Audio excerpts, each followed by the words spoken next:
Bonjour Denis, bonjour Raphaël, bonjour à tous ceux qui arrivent, qui se connectent. Je suis ravie d'animer ce webinaire avec vous aujourd'hui. Donc, je suis Tiffaine Chouillet. Bonjour Marion, je vois que ça se connecte petit à petit. Donc aujourd'hui, le sujet du jour, c'est comment créer des best-sellers grâce au design language. Donc l'idée derrière le design language, qu'on peut dire code identitaire de marque en français ou le langage design, c'est vraiment de s'intéresser aux produits. Donc ce webinaire, il est vraiment pour vous si vous êtes dans une démarche de créer des produits qui ont du sens, qui incarnent votre marque et qui deviennent désirables et mémorables pour vos clients, pour venir chercher, toucher plus de clients. Donc c'est vraiment l'enjeu de ce webinaire. L'enjeu pour moi ici dans ce webinaire, c'est de vous partager donc évidemment le maximum de valeur, mais aussi que vous repartiez avec des pistes très concrètes pour avancer. Ce que je vous propose, c'est de démarrer. On va laisser arriver petit à petit. Moi, très rapidement, donc, je suis Tiffaine Chouillet. Ça fait 15 ans que j'accompagne des entreprises, marques et manufactures à transformer justement leur savoir-faire en une marque forte, en une marque puissante et des produits qui se vendent, donc d'où le terme de best-seller. Donc, j'ai travaillé pendant 7 ans en tant que directrice marketing et design produit dans une très belle manufacture française qui s'appelle Émile Henry, qui fait de la céramique en Bourgogne. Avec cet enjeu vraiment de passer d'une marque qui était en sous-traitance, qui travaillait pour d'autres, qui n'était pas vraiment incarnée en termes de marque, à avoir ses propres réseaux de distribution et avoir une communauté forte autour de la marque qui la suivent. Donc c'était vraiment un enjeu de renforcer la marque, mettre en place une marque forte, mais aussi des produits qui allaient porter cette marque de manière très forte et très puissante. Pendant 11 ans, depuis 11 ans, je dirige le studio La Racine que j'ai fondé en 2015 et la Source Française, et on a accompagné à peu près plus d'une 150 marques et manufactures dans ces sujets de marque, de développement de force de marque et de design produit. Et pour donner un petit exemple, c'est un exemple que je prends souvent parce qu'il est assez parlant, mais l'enjeu du design de marque et du design produit, c'est vraiment de passer de ce que vous voyez à gauche à ce que vous voyez à droite, avec cette idée de dire comment on vient incarner dans un produit un savoir-faire, un un un design, une marque qui du coup va devenir beaucoup plus forte. Alors pour la petite anecdote sur le produit que vous voyez à gauche, on est vraiment dans un bol de petit déjeuner, hein, très classique, et ce produit-là, fabriqué en France, bah, il doit sortir forcément à 15 € prix public. Et donc, la difficulté ici, c'est que, bah, sur ce marché-là, c'est vraiment difficile de vendre aujourd'hui, un bol ou 4 bols, par exemple, pour 60 €. Évidemment, quand vous avez IKEA, Maisons du Monde et autres qui vous le vendent pour 3 fois moins, ça devient très compliqué. Donc tout l'enjeu de la marque, il est là. Il est vraiment de se dire: «Qu'est-ce que je vais incarner dans une marque, dans ma marque, dans mon univers de marque?» Donc on va parler, évidemment, ça donc d'abord de poser cette stratégie, mais ensuite de l'incarner dans des visuels, dans une charte graphique, dans des logos. Ça va être tout l'enjeu derrière du déploiement, mais aussi dans des produits, et c'est vraiment ce qui va nous intéresser aujourd'hui, c'est de travailler sur le produit. Ici, le produit que vous voyez, c'est devenu un produit, best-seller chez Émile Henry en très peu de mois suite à son lancement. C'est une coupe de conservation qui permet de conserver, de prolonger la durée de vie ail, oignon, pomme de terre dans la partie basse, du récipient ici, parce qu'on est dans l'obscurité et on a, justement des petits trous qui permettent de faire passer l'air, et c'est la meilleure manière de prolonger leur durée de vie. Et on a une partie haute qui est en liège et qui naturellement éloigne les moucherons. Donc pour la petite anecdote, nos grands-mères, coupaient des bouchons de liège en 2 pour éloigner les moucherons parce que les moucherons détestent cette odeur. Donc naturellement, le liège va éloigner les moucherons. Donc d'un point de vue fabricant, c'est un produit qui est, tout simple, un bol et un couvercle, et pour autant, le client final y voit beaucoup de valeur, et le prix public est de 135 €, il me semble, et c'est devenu un produit qui est, vraiment un best-seller de la marque et à l'atelier, ils ont même de la difficulté à en produire assez pour satisfaire la demande. Donc c'est là où il y a un vrai enjeu, c'est quelle valeur perçue je donne à mon produit et donc tout ça s'incarne doit être dans une marque qui est forte et vous on va le voir, donc tous les codes, tous les détails, tous les arrondis, rien n'est laissé au hasard sur ce produit et tout parle de cette marque Émile Henry qui n'est pas connue pour faire ce type de produit à l'origine, qui est plutôt connue sur les plats à four et toute une gamme de cuisine. Donc vous voyez, c'est vraiment, ce travail-là, moi, que j'ai pu faire pendant des années et que je continue avec lequel je continue d'accompagner les marques aujourd'hui et avec mon équipe, évidemment, à la racine, on est une dizaine de personnes et on accompagne les marques et manufactures dans, le sujet du design qui, justement, va permettre d'exprimer et créer de la valeur ajoutée et une vraie valeur perçue par les clients. Donc, si on revient à notre sujet du jour, l'enjeu aujourd'hui, c'est de vous parler de ce sujet du design language. Donc, il y a un point qui est très important et qui est finalement presque la plus grande croyance à faire tomber, qui est celle du, best-seller. «Tiens, celui-ci, c'est un best-seller, celui-là, ça n'en est pas un. Pourquoi? On ne sait pas trop. Pourtant les 2 sont bien, pourtant les 2 correspondent au marché, mais on ne sait pas pourquoi». Non, en fait, il y a une mécanique derrière le best-seller et on ne crée pas un best-seller par chance. C'est ce qu'on va regarder, c'est ce qu'on va voir aujourd'hui. On va vraiment le construire à partir évidemment d'un bon produit. Il faut que le produit soit bon et réponde à un besoin du marché, mais aussi et aussi qu'il soit porteur justement des codes de votre marque qui vont lui permettre d'être reconnaissable, mais aussi de devenir mémorable. Un best-seller, c'est aussi un produit qui, a fait sa place sur le marché et qu'on va pouvoir reconnaître et qui va pouvoir se passer de personne en personne pour justement, ben, générer des ventes importantes. Donc tout l'enjeu est là.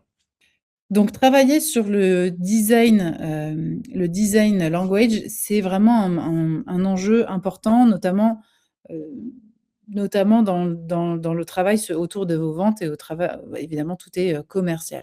Donc clairement, le design language, ce n'est pas décoratif. L'enjeu, ce n'est pas de créer simplement quelque chose de joli, c'est un vrai levier de vente.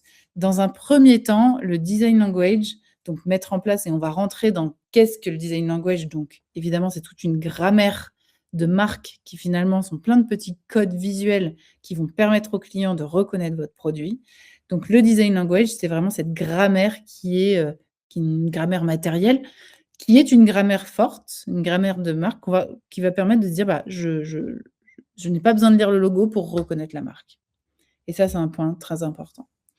Le premier point, le premier levier ou bénéfice qu'on peut en tirer, c'est celui d'identifier vos produits. Il va créer une signature singulière, justement pour, qu'il y ait une vraie continuité entre vos différents produits. On n'a pas un catalogue de moi j'appelle ça un peu des catalogues pot-pourris, c'est-à-dire il y a des produits qui ont des univers très différents, qui se parlent pas les uns entre les autres. C'est-à-dire on aurait pu les mettre dans 2 marques différentes, ça n'aurait choqué personne.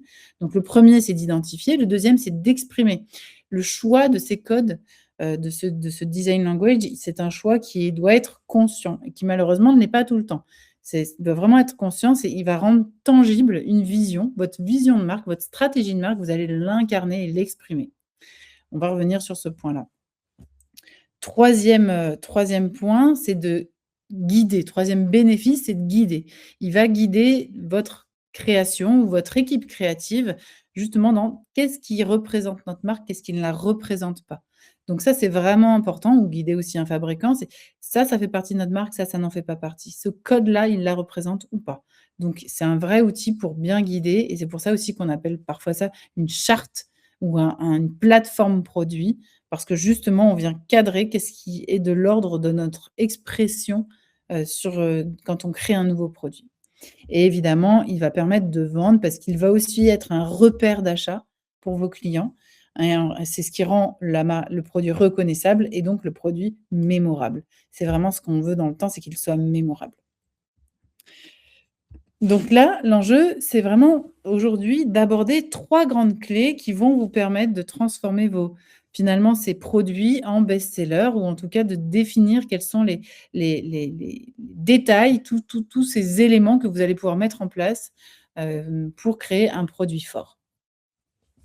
Le premier point qu'on va voir ensemble, c'est le design language, c'est pas un style, c'est pas juste une question de style, on parle vraiment d'une grammaire. C'est la grammaire de votre marque, c'est tous les codes identitaires autour de votre marque. Donc clairement, une croyance derrière ça, c'est ce que moi je vois souvent sur le terrain, c'est de se dire: «Bah, finalement le design, c'est, un supplément esthétique, c'est bien si, on le met en place, mais si on l'a pas, bah, on va quand même vendre des produits et c'est pas vraiment un outil business. En fait, le design n'est pas toujours vu comme un outil business. Ça, c'est vraiment une croyance à faire tomber. Le deuxième point, c'est, les codes identitaires. Bah, clairement, ils sont pas issus d'un choix de style. C'est pas uniquement un choix stylistique. Évidemment, ils vont se traduire par, à la fin, un aspect visuel, mais ils sont là pour exprimer profondément votre stratégie de marque. C'est votre stratégie de marque qui va guider ces choix-là. On va y revenir également, je vous montrerai des exemples. Et la croyance là à faire tomber, si vous l'avez, c'est, on a quelqu'un qui a du goût ou, j'ai mon cousin qui, est styliste ou qui va avoir du goût et savoir donner un code identitaire. Non, le code identitaire, il est vraiment là comme expression de votre stratégie pensée en amont. Il sort pas de nulle part. Et puis troisième point, on regardera la plateforme produit. Donc la plateforme produit, c'est vraiment l'outil qui vous permettra aussi d'avoir une machine quelque part à best-seller un peu on va le regarder ensemble. C'est l'idée de vraiment avoir ce document de cadrage qui transforme vos produits en best-seller. Donc là, la croyance clairement que je vois aussi, c'est de se dire: «Mais en fait tout ça, ça a un coût parce que c'est un enjeu, enfin c'est un travail en soi, hein, de mettre en place tous ces éléments».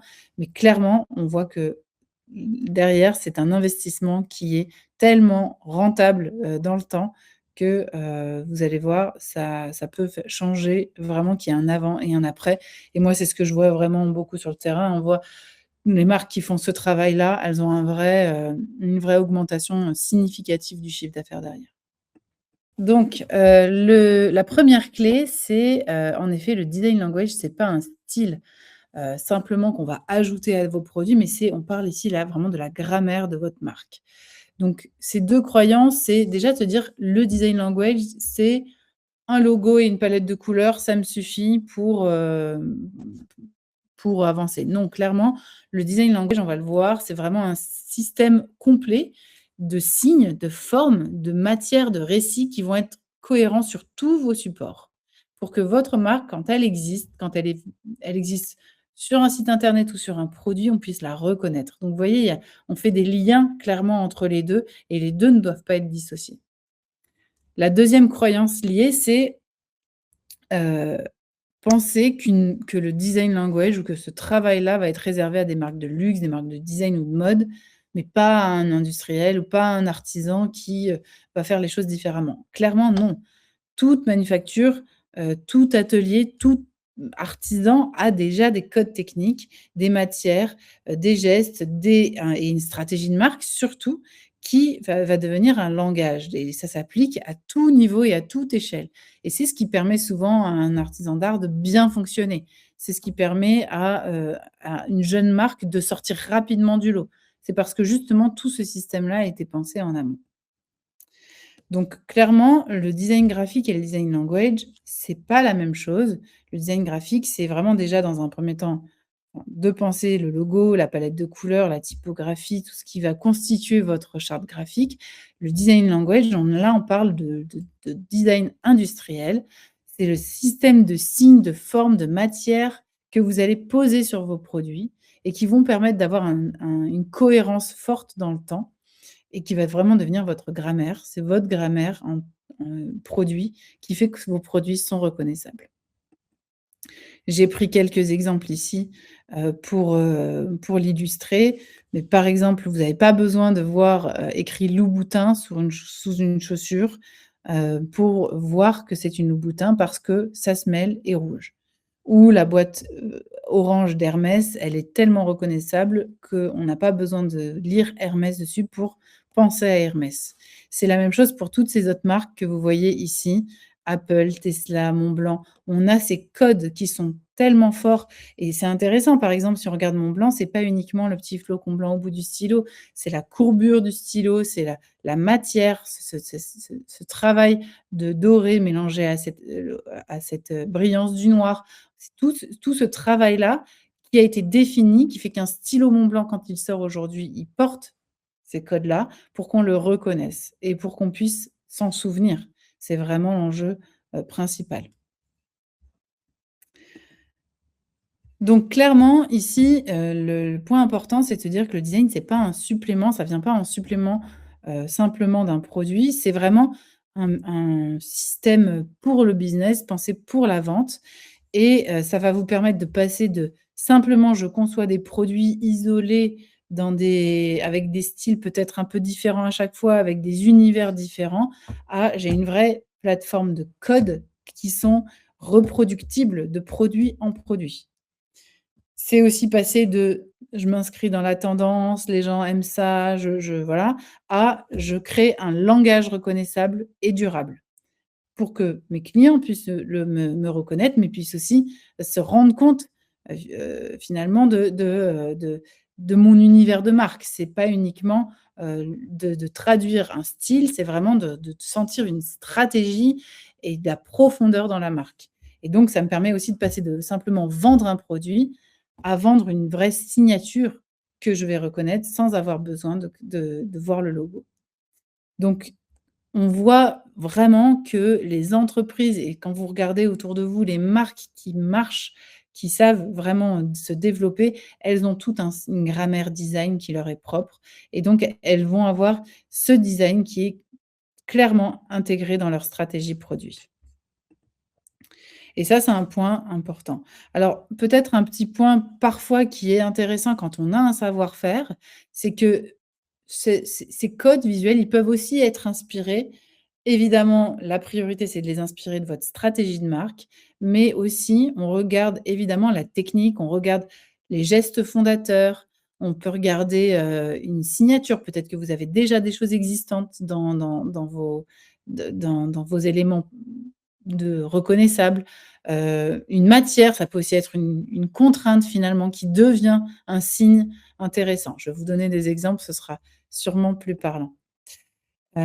Et donc par exemple, bah, vous voyez le langage pour revenir à notre objet de départ, le langage chez Émile Henry, part vraiment d'une stratégie. La stratégie chez Émile Henry, c'est de traduire la générosité et le partage comme, on le transmet dans la cuisine bourguignonne depuis, 5 générations. Bah, clairement ici, on va avoir des codes dans le design d'un plat qui sont dans les arrondis, on est dans la courbe, vous voyez, on a un type de courbe particulier. On a des pans coupés qui sont spécifiques. On va avoir une manière de prendre les objets qui sont spécifiques. Quand on traduit ça sur un autre objet qui n'a rien à voir avec un plat à four, qui est dans une forme tout à fait différente, on va venir récupérer les mêmes codes. Le pan coupé, la courbe, la brillance, la matière. Pourquoi? Pour savoir que c'est Émile Henry. Et c'est une fois que ces codes y sont établis que justement, on arrive à faire une diversification de produits, donc à sortir de simplement ce qu'on avait l'habitude de faire, par exemple que des plats à four et de la réussir parce que justement ça paraît légitime. On est légitime pour aller sur d'autres univers de produits. Donc, ce qui nous amène à notre clé numéro 2 ici, c'est de se dire, bah, en fait, vos codes identitaires, ils ne sont pas issus d'un choix stylistique, ils viennent vraiment de votre identité profonde. Et donc quand on parle d'identité profonde, ça veut dire: «Attention, je ne me dis pas, tiens, qu'est-ce qui pourrait être le code identitaire de ma marque?» Non, c'est je reviens à ma plateforme de marque, hein, qui fait l'objet des webinaires précédents. Si jamais, vous avez envie de creuser ce sujet-là, vous pouvez les retrouver, facilement. Hem, je reviens à ma plateforme de marque, c'est je d'av est-ce que mes valeurs, ma vision, ma mission de marque, la raison d'être de ma marque, est-ce que tout ça est très clair? Et donc positionne ma marque dans son univers concurrentiel de manière forte. Donc j'ai des mots-clés qui sont là et qui doivent être incarnés. Et c'est ça qui va être traduit en forme, matière, couleur. Clairement, si je parle de générosité, je vais être sur du rond. Je vais avoir envie de courbe, de douceur, d'éléments qui vont incarner cette générosité. Si ma marque, elle porte, un discours de détermination, par exemple, peut-être que je vais aller chercher des lignes plus tendues. Je vais aller chercher, un univers beau plus, qui exprime plus de rigueur, qui exprime plus d'énergie. Donc vous voyez, c'est vraiment on part des valeurs, on part de la plateforme de marque pour l'exprimer derrière dans une plateforme produit et c'est seulement une fois que j'ai ça, que je vais pouvoir penser ma direction artistique, mon identité visuelle, même mon logo. Je ne le pense pas avant, je le pense après pour qu'il incarne vraiment ça et ça va venir s'incarner sur des objets et c'est d'autant plus important quand on est une TPE-PME. Pourquoi? Parce qu'en fait, on a peu d'éléments. Vous allez pas communiquer à la télé, vous allez pas, communiquer dans les magazines. Vous avez peu d'éléments de communication. Donc tout doit être vraiment très percutant et tout doit porter à 100 votre stratégie et votre identité de marque. Et là, on peut pas se permettre d'être à côté. On doit vraiment toujours être dans direct, heu et toujours très efficace dans l'expression de cette stratégie. Donc quelques croyances aussi que je peux voir, au fur et à mesure du temps, c'est, on va s'inspirer d'une marque qu'on admire pour définir nos codes. Clairement non, la copie n'aide jamais à aller, à vous différencier, à vous singulariser, même sur des marques qui marchent bien et vous vous dites: «Mais si en fait, ça fonctionne bien, on veut faire comme eux». Non, clairement, l'idée c'est vraiment de revenir à votre stratégie pour vous singulariser et c'est ce qui va permettre derrière d'avoir une vraie place sur votre marché. On a fait quelque chose de sympa dans l'atelier, on va tenter de le mettre, partout. C'est pas simplement le design, les codes identitaires ne sont pas simplement une bonne trouvaille ou simplement parce que: «Tiens, c'était joli, ça marche bien, on va le mettre partout».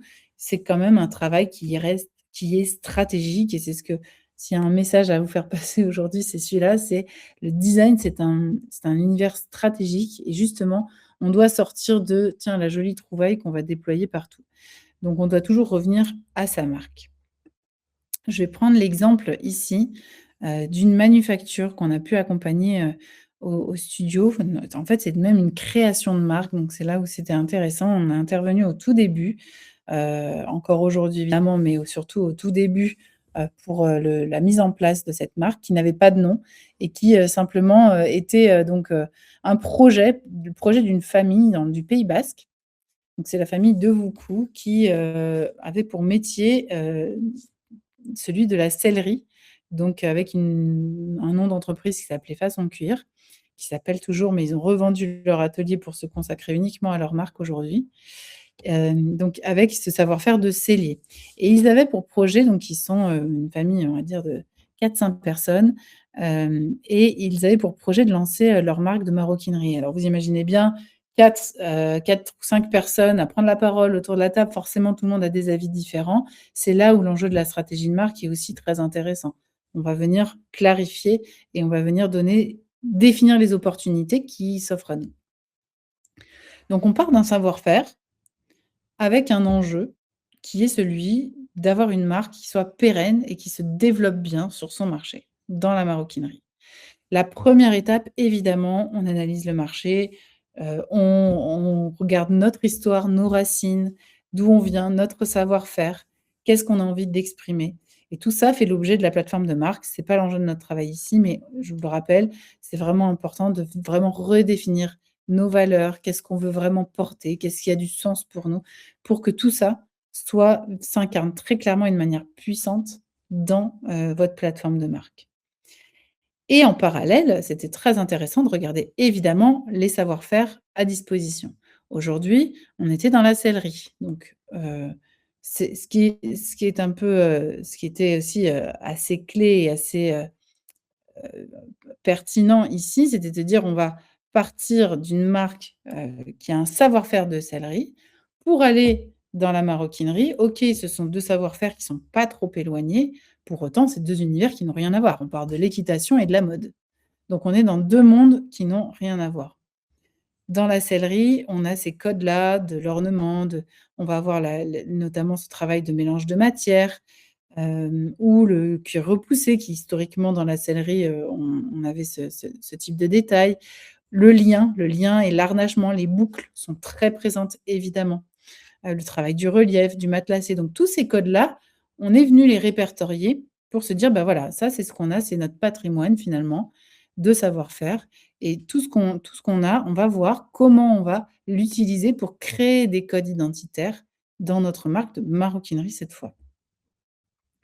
Et donc c'est là où justement le travail commence à rentrer dans la réflexion de comment je traduis un savoir-faire de sellier à un savoir-faire, à une marque de maroquinerie? Et donc là, par exemple, vous voyez, on retrouve l'harnachement, on retrouve la boucle, le principe de la boucle, mais c'est aussi de travailler sur les systèmes de fermeture. La sellerie, c'est beaucoup d'ergonomie, c'est beaucoup de facilité, de pouvoir de réglages qui doivent être importants. Bah, tout ça, on avait envie de le retrouver dans cette marque de maroquinerie pour qu'elle soit portée comme pour qu'elle soit vue comme étant très légitime. Et ça, le sujet de la légitimité, c'est un sujet très important, pour, notamment arriver avec une marque qui soit, forte et qui soit vraiment portée, par des racines puissantes. Et tout ce travail et ces recherches-là nous ont amenés à définir des nouveaux codes identitaires pour cette marque. Donc évidemment, elle a une stratégie, elle a, un univers, de positionnement qu'il faut qu'elle incarne, mais aussi, des détails donc qui sont devenus des détails qu'on retrouve sur chacune des pièces produites par la marque. Cette facilité d'usage, toujours dans la réflexion. La boucle, donc on a dessiné une boucle identitaire qui reprend d'ailleurs le logotype. Heu, l'histoire du réglable, donc toujours une sangle pratique, différents niveaux, toujours ce sujet du réglable.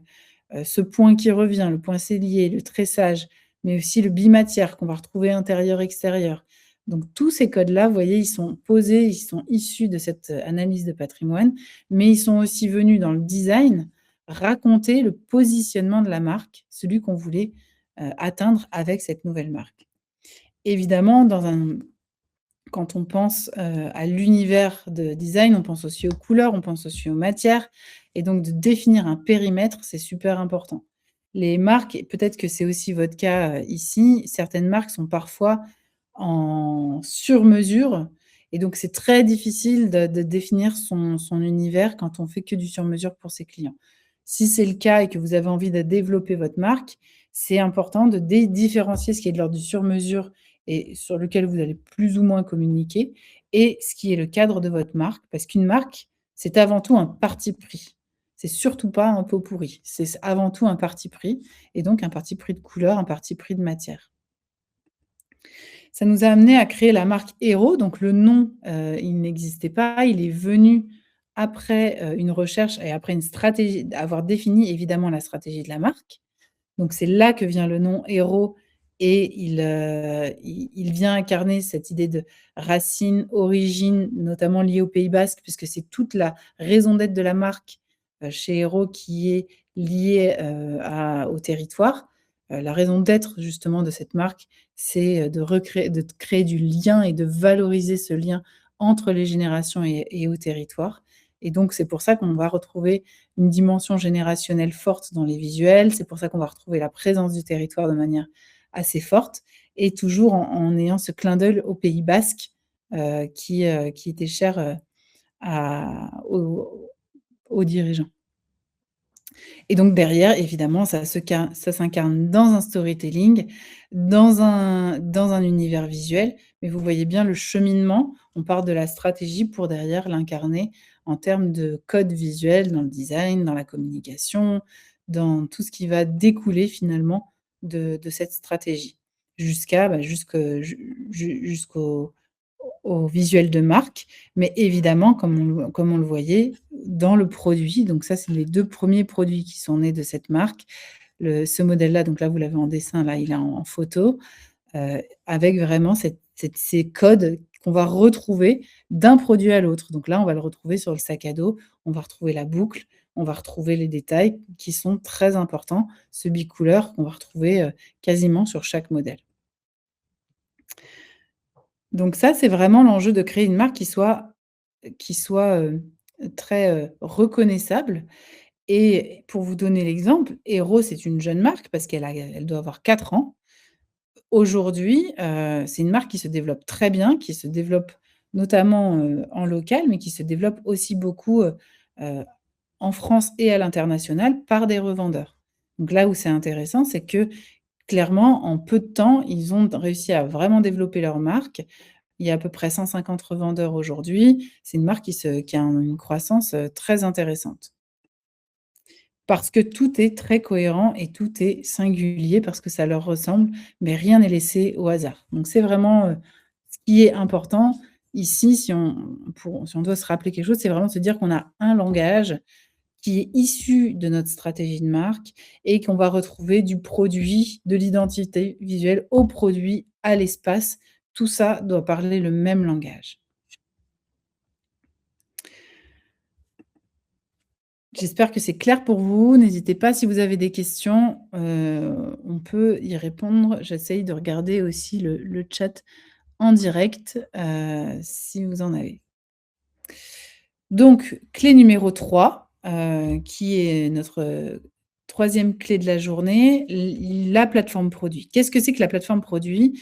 Donc c'est un outil qu'on a, défini qui justement est le récapitulatif, un peu comme une charte, graphique mais déclinée sur le produit. C'est vraiment un outil qui va être ultra utile pour créer des nouveautés. À chaque fois que vous allez créer des nouveaux produits, et surtout vous assurer que tous vos produits, on parle bien le même langage. Alors ici aussi, pareil, la question des croyances à faire tomber, il y en a plusieurs. La première, c'est de se dire, bah, le design, c'est un coût, faire appel peut-être à un designer à chaque fois, avoir avec un regard extérieur, ça peut c'est pas forcément rentable pour moi. Alors oui, c'est un coût de départ, mais derrière, vous allez pouvoir décliner ça et surtout, c'est un investissement qui va être ultra rentable. Quel est le coût de faire des produits qui ne se vendent pas?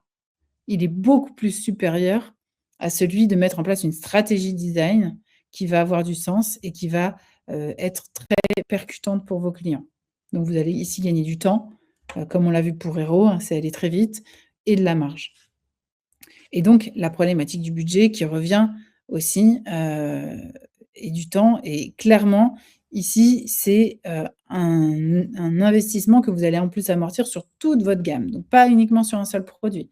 Donc là, sur cet enjeu-là, c'est vraiment un investissement qui doit être vu au même titre que vous allez faire des shootings photos ou que vous allez, mettre en place un site internet. On est sur le même type d'investissement. Sauf qu'aujourd'hui, bah, on n'a pas toujours ce réflexe-là de l'intégrer dans la réflexion. Je prends ici un exemple pour introduire ce sujet de la plateforme produit. Je prends l'exemple de La Rochère, qui est une manufacture de verre en Haute-Saône et qui avait ce verre historique que vous connaissez peut-être, le verre, abeille, donc avec une forme bien singulière et ce logotype à l'époque. Avec beaucoup ce verre-là, mais noyé parmi beaucoup d'autres verres, certains qui, étaient des verres à vin, d'autres qui étaient des verres, plutôt, bas. Enfin, il y avait plein de styles différents, plein de formes qui cohabitaient et qui surtout qui ne se parlaient pas entre elles. Donc tout le travail, ça a été de se dire comment on aboutit à des produits qui soient plus identitaires et surtout à une marque qui soit plus cohérente pour qu'elle puisse se développer. Et on est parti justement des codes, identitaires, qui étaient déjà présents. Donc déjà aussi, regarder le savoir-faire, c'est toujours intéressant, hein, comme on l'a vu pour Hero. Qu'est-ce qu'on a, qui représente ici votre savoir-faire? Donc là, on avait, le principe du verre moulé. La recherche, c'est pas du verre soufflé à la bouche, c'est du verre qui est moulé et donc ça donne forcément une orientation. Les congés, c'est tout ce qui va être les arrondis. Il y avait déjà une présence de pièces arrondies. Un verre qui est plutôt épais et qui parfois, bah, quand on voulait faire des verres à vin, ça faisait des verres un peu, trop épais, un peu des enclumes qui devenaient très lourdes à porter et qui n'étaient pas dans les codes du verre à vin. Donc forcément, ils ne se vendaient pas. Et c'est aussi l'empreinte finalement et l'empreinte du décor. Donc là où ça a été intéressant, c'était de dire: «Mais finalement, si on devait resserrer notre langage de forme chez La Rochère, qu'est-ce qui pourrait être? Donc là, on vient commencer à creuser un peu le langage de forme. Qu'est-ce qui est la différence? Par exemple, ce petit décroché, il est intéressant, on pourrait le reproduire peut-être sur d'autres, le transposer. Quand on est sur des arrondis, c'est quoi nos types d'arrondis? Quand on va avoir une anse, c'est quoi nos types d'anses? Vous voyez, c'est rentrer vraiment dans les types de détails qui sont vraiment importants et qui vont constituer toute la plateforme produit de la recherche. Et là où c'est intéressant, hein, c'était au début, on en parlait, mais c'est demain, un designer, quelqu'un d'autre vient produire, créer pour la recherche. Évidemment, il va se servir de ce document-là pour pouvoir être cadré par la marque. Ça ne va pas partir dans tous les sens, ce ne sera pas la patte du designer. On ne veut pas forcément que ce soit une patte, que le designer vienne amener sa patte uniquement, personnelle. On veut surtout qu'il exprime la marque et donc ce document permet d'exprimer la marque et évidemment, quand on fait ce travail-là, on va supprimer du catalogue beaucoup de choses. On va supprimer, par exemple, ils ont supprimé, tout ce qui faisait trop cristallerie. C'est pas notre ça fait pas partie de notre stratégie d'être vu comme de la cristallerie. On supprime tout ce qui est trop décor, on a supprimé ce qui était trop, ce qui jouait les codes du verre fin qui finalement n'étaient pas les codes de la recherche. Pour aboutir finalement à un langage de forme qui est une première base de réflexion, de se dire: «Bah, voilà, là où on est juste, c'est dans ce verre qui est un peu vu parfois un peu comme vintage, mais qui est, nostalgique, qui a une forme de mais dans une belle, nostalgie assez, joyeuse, qui a ce côté un peu terroir, et en même temps qui est un verre très convivial. C'est pas uniquement le verre des c'est pas le verre des cérémonies, c'est pas le verre, qu'on met à table, peut-être à Noël, mais par contre, c'est le verre qu'on prend facilement, qui est un verre du quotidien et ça, c'était une prise de conscience relativement importante, se dire que nous, on va performer dans le verre du quotidien et faire ce choix, ça permet vraiment de clarifier et d'aider la marque à se développer. Et il y a aussi la question du marquage produit. Où vous mettez en place le marquage produit, sur vos pièces? Parce qu'évidemment, même si on se dit: «On ne veut pas être reconnaissable juste par le logo est important, de manière plus ou moins prononcée, et comment on a un marquage produit qui soit récurrent d'une pièce à l'autre. Donc voilà, c'est tout ça, tous ces éléments-là, vous venez les regrouper au sein d'un document qu'on appelle la plateforme produit et dans cette plateforme produit, on va retrouver les composants.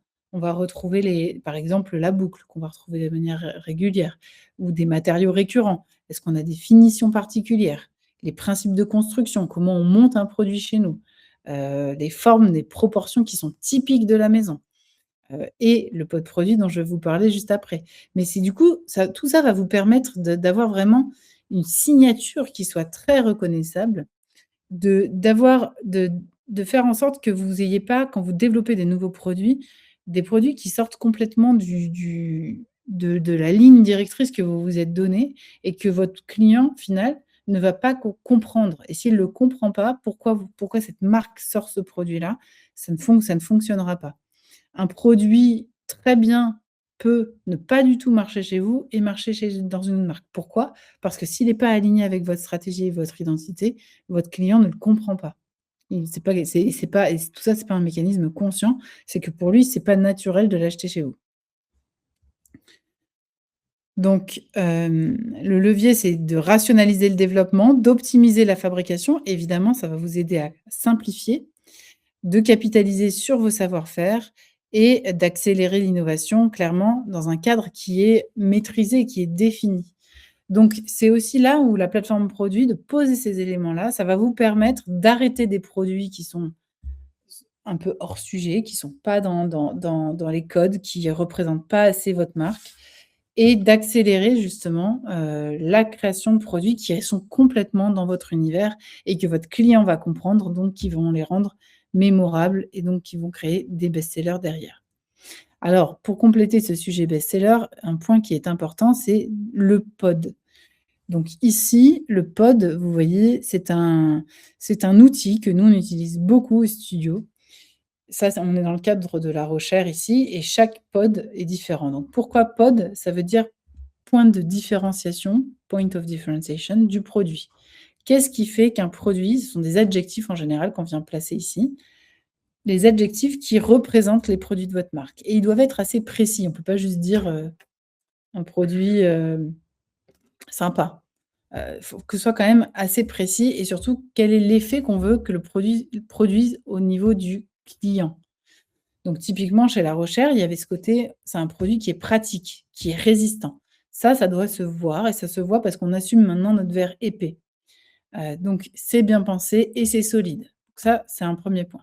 Le deuxième point, c'est un produit, ah bah tiens, il est décoratif, il est esthétique, il est décoratif. C'est un produit que je vais avoir il est plus décoratif que mon concurrent Duralex et il est, plus quotidien que, Baccarat. Donc il est vraiment c'est un produit décoratif du quotidien. Et aussi un point qui a été très important et qui est issu de ce travail-là, qui a été de définir, mais en fait, un produit La Rochère, il doit toujours être narratif et on le voit parce que quand on met nos produits, best-sellers dans au centre de ce petit, triangle, on a toujours ce produit qui est narratif et narratif, ça veut dire qu'il raconte une histoire du territoire, qui raconte une histoire qui peut être celle de La Rochère, mais qui va toujours être inspiré de quelque chose. Il est toujours très ancré dans son territoire et ch encore une fois, chaque pod est très différent. Chaque marque a son propre pod et c'est très important que ça reste comme ça, que ce soit toujours très singulier. Donc typiquement, il est narratif, il est inspiré des bateaux en Bretagne, ici. Ou, un autre, donc ça c'était un produit pardon, qui, ce gobelet Ouessant, qui est un produit best-seller et donc justement on vient regarder les best-sellers pour pouvoir aussi construire ce tableau et que ce soit un outil utile pour vous. Qu'est-ce qui fait quels sont les points communs entre nos différents best-sellers? Ou quelles sont aussi dans nos mauvaises ventes, pourquoi, il y a des choses qui fonctionnent pas? Et donc, vous voyez, ça, c'était un nouveau produit qui est arrivé, quelques années après, mais justement qui s'est appuyé sur ce pod en disant: «Bah, voilà, on veut créer un gobelet à whisky. Est-ce que ça a du sens? Oui, ça a du sens, mais si on voit qu'il est pratique, qu'il est résistant, qu'il est, décoratif, donc qu'il va avoir ce décor-là et qu'il est narratif» et donc là, c'est un concept autour des il y a 4 décors différents. Autour des 4 terres du whisky, justement, on vient raconter ces terres du whisky et ce produit-là, bah, c'est devenu un best-seller, très rapidement parce que justement, il respectait ces 3 points clés qui étaient le cadre de création de la marque. Et derrière, de nouveaux produits sont nés, mais toujours appuyés sur ça. C'est décoratif, narratif et robuste. On a toujours ces éléments-là et évidemment, on crée des produits qui sont forts et des produits qui vont tout de suite trouver, client parce qu'ils sont issus de la stratégie de la marque et parce qu'ils incarnent les codes qu'on s'est donnés. Donc finalement, qu'est-ce qui est important de retenir de tout ça? C'est de se dire que les entreprises justement qui vont réussissent à intégrer ça, le design comme un levier puissant dans leur marque, vont réussir à mieux commercialiser, avoir des produits qui sont mieux vendus. C'est clairement pas un luxe ici. On voit que c'est vraiment un outil pour vendre et un outil pour se différencier et c'est ça qui est vraiment important à retenir. Donc là, dans les 3 clés qu'on a vues, la première clé, c'est évidemment que c'est pas simplement un style ajouté, le design language, c'est une grammaire de marque. Le deuxième point à retenir, c'est vraiment que, nos les codes identitaires, ils viennent pas de simplement un style qu'on aime ou, qu'on a trouvé sympa, mais ils doivent vraiment incarner votre stratégie de marque. Et le troisième point, c'est que votre plateforme produit, elle doit être très claire pour justement pouvoir transformer vos idées de nouveaux produits en best-seller ou vos produits qui ne marchent pas aujourd'hui, vous vous dites: «Tiens, pourquoi ça ne marche pas? C'est bizarre», en best-seller. Et donc ça, c'est vraiment les clés importantes, que je voulais vous partager aujourd'hui. Hem et donc nous, c'est ça, en effet, à la racine qu'on fait depuis 10 ans, même 11 ans maintenant. En accompagnant justement les marques, les manufactures, de la stratégie de la marque, définir votre stratégie de marque, au design produit. Donc c'est pour ça que justement je voulais vous partager cette valeur-là aujourd'hui et vous donner ces outils pour que vous puissiez vous en emparer et regarder donc clairement de commencer à identifier si vous en avez déjà vos codes identitaires, si vous arrivez à identifier votre pod produit et aussi, bah, de regarder quels sont les freins que vous avez aujourd'hui qui peuvent vous bloquer. Bah, je vous remercie, tous pour aujourd'hui. J'espère que ce, webinaire vous a été utile. Je vous enverrai le replay comme d'habitude et je vous retrouverai donc du coup peut-être sur les prochains. Au plaisir en tout cas d'échanger avec vous et de faire, plus ample connaissance. À très bientôt et merci à tous.